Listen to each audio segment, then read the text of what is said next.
বিয়ের পর মেয়েরা চায় নিজের মনের মতো করে একটা সংসার সাজাতে, সেখানে শখের জিনিস দিয়ে সংসারটা সাজানো থাকবে, সাথে থাকবে না কারো মতামত, নিজস্ব মতামত এবং নিজস্ব পছন্দ অনুযায়ী সংসারটা সাজাবে। হ্যালো এভরিওয়ান, আসসালামু আলাইকুম। শীতের সকালবেলা মনে হয় ঘুম থেকে উঠতেই মন চায় না, শীত কিন্তু চলেই আসলো, বাইরে কিন্তু আজকে ভালোই ঠান্ডা ছিল। তো সকালবেলায় ডিম ভাজি করেছিলাম, সাথে রুটি ভেজেছিলাম, যেটার আর ভিডিও করা হয়নি পরে। তো দুপুরে রান্না বান্না করতে চলে এসেছি। ইলিশ মাছটা সকালবেলা ঘুম থেকে উঠে বের করে রেখেছিলাম যাতে নরমাল হয়ে যায়, তারপরে তো মাছগুলো ভেজে নিলাম। শীতকাল যেহেতু, তার মানে প্রতিদিনই শীতের সবজি রান্না করা হবে, এটাই স্বাভাবিক। তো আজকে ফুলকপি, সিম, আলু দিয়ে ইলিশ মাছ রান্না করব। ফুলকপি এমনিতে আমার অনেক পছন্দ, তার উপর যদি এভাবে সবজি দিয়ে ইলিশ মাছ দিয়ে ঝোল রান্না করা হয় তাহলে কিন্তু খেতে আরো বেশি ভালো লাগে। মাছগুলা ভাজার পর তারপর সবজিটা মশলার মধ্যে ভালো করে কষিয়ে নিয়েছি। এখন মাছগুলা দিয়ে দিব। শীতকাল মানেই শীতের সবজি, মানে শীতের সবজি তো থাকবেই, প্রত্যেকটা দিনই শীতের সবজি রান্না করা হয় শীতকালে যেরকম শীতকালে সবজিটা খেয়ে মজা পাওয়া যায়, অন্য সময় কিন্তু পাওয়া যায় না। এখন মাছটা দেওয়ার পর তারপরেই তো ঝোল দিয়ে দিলাম। নামানোর শেষে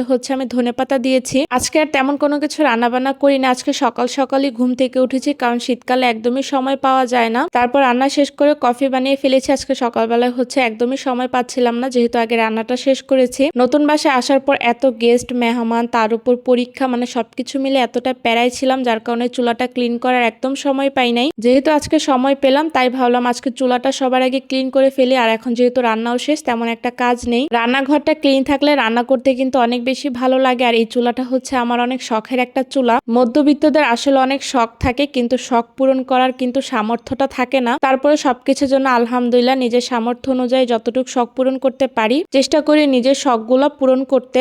আমি সবসময় মনে করি দিন শেষে হয়তোবা আমার অনেক টাকা হবে, কিন্তু আমার শখগুলো থাকবে না। তাই যখন আমার সময় থাকে সেই সময় অনুযায়ী শখটা পূরণ করার চেষ্টা করি। যাই হোক, আজকে আমার শখের একটা জিনিস অর্ডার করেছিলাম। অনেকদিন ধরে ইচ্ছা ছিল এই পর্দাগুলো কেনার। পর্দাগুলো আমার খুবই পছন্দ, তো আমি ক্লাসিক কার্টেন পেজ থেকে অর্ডার করেছিলাম। তারা খুব তাড়াতাড়ি ডেলিভারি করেছে। একটা সিল্কের প্রিন্ট ছিল, এটা আমার বেশি পছন্দ। আরেকটা ছিল ভেলভেটের, 4 কুচি 4টা করে পিস ছিল, একদম সেট সহকারে নিয়েছিলাম। কালারগুলা যেরকম সুন্দর ছিল, তেমন কাপড় কোয়ালিটিটাও খুব ভালো ছিল। যেদিন থেকে আমি অর্ডার করেছিলাম সেদিন থেকে ভাবতেছি যে কবে আমার জানালায় পর্দাগুলা লাগাবো। ফাইনালি আজকে দুপুরে ডেলিভারি ম্যান আমাকে পর্দাগুলা দিয়ে দিছে। প্রথমে সামনের রুমটাতে আমি এই ভেলভেটের পর্দাগুলা লাগাচ্ছি। আমার কাছে ভেলভেটের পর্দাগুলো আরো বেশি ভালো লেগেছে। অনলাইনে কিছু অর্ডার করার আগে সব থেকে বেশি ভয় পাই যদি সেম জিনিসটা না পাই, কিন্তু ভাইয়াদের পেজে আমি যেমনটা পিক দেখেছিলাম তার থেকে আরো বেশি সুন্দর প্রোডাক্ট পেয়েছি। সামনের রুমে ভেলভেটের পর্দাগুলো লাগিয়েছি, আর আমার রুমে